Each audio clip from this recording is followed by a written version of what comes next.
As an actor fitness किती महत्वाचं आहे? खूप. तू आता बरंच वेट लॉस केलंय, हो, तर त्याबद्दल सांग जरा. मी 5 वर्षापासून प्रयत्न करतो ह्या गोष्टीचा. कारण माझं कॉलेजला मी बारीक होतो, मग इथे आल्यानंतर लिखाणाचं काम बसून असतं, सो मी थोडा जाडा होतो. आणि नंतर मला कळलं की आपण काहीतरी केलं पाहिजे आयुष्यात. बरोबर. सो मी त्याच्यानंतर एक 3-4 वर्ष ट्राय करत होतो की वेट लॉस करूया. मग आपण जिम लावतो, मग ते पहिले 10 दिवस जिम मस्त चालतं, नंतर त्या जिमला जायचा कंटाळा येतो. मग आपण एक सायकल घेतो, मग ती सायकल चालवतो, मग ती सायकल एक 10 दिवस पडून राहते. मग आपण काहीतरी झुंबा बिंबा लावतो. झुंबा मी नाही लावलं, जिम आणि सायकल मी केलंय. मग आपण ट्राय करतो की आपण जरा कमीच खाऊया, तेही ट्राय करतो. मग असं होतं की आपण एवढे खादाड आहोत की, म्हणजे मी गोरेगावात राहायचो, तर गोरेगावातले सगळी हॉटेल मला माहिती आहेत.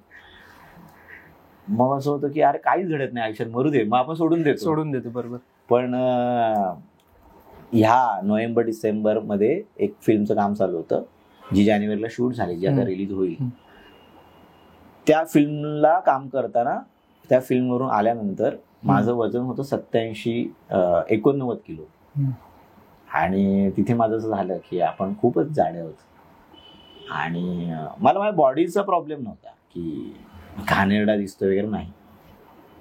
पण नंतर विचार केला की खूप जरा मनावर घेऊन करूया. आणि त्याच्यातच अश्विन राव म्हणून माझा क्रिकेटचा पार्टनर आहे, तो सकाळी 5ला जॉगिंगला वगैरे जातो. तो रनर आहे, मॅरेथॉन रनर आहे. सो तो मला बोलला की चल मेरे साथ. आणि मग त्याने मला ट्रेन करायला सुरुवात केली. आणि जेव्हा तुमचं वजन कमी कमी होत जातं ना, आणि तुम्हाला लोकांकडून ॲप्रिसिएशन येतं ना, तेव्हा तुम्हाला कळतं की मी खूप छान काहीतरी करतोय. आणि जेव्हा तुम्ही स्वतःला बघता वजन कमी झाल्यावर, तेव्हा आधीच्या बॉडीचं तुम्हाला हे होतं की अरे यार मी असा होतो, मी हे घेऊन फिरायचो, हे घेऊन मी लोकांना 4 गोष्टी सांगितल्या आहेत. सो फिटनेस खूप मॅटर करतो, कारण फिटनेस जेव्हा तुमचा असतो तेव्हा ओव्हरऑल तुमची पर्सनॅलिटी खूप डेव्हलप झालेली दिसते. बरोबर. तुम्ही स्वतः खूप, मला असं वाटतं जेव्हा फिटनेसची प्रोसेस सुरू होते तेव्हा तुम्ही मेंटली खूप शांत होता.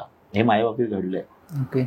जी मेस चालू असते गोष्टींची ती कमी होते. तुम्ही मेंटली शांत होता, तुम्ही प्रत्येक गोष्टीचा खूप चांगला विचार करायला लागता. नो डाऊट त्याला तुम्हाला डेडिकेशनने काम करावं लागतं, तुम्हाला कंटिन्यू ते ठेवावं लागतं. बरोबर.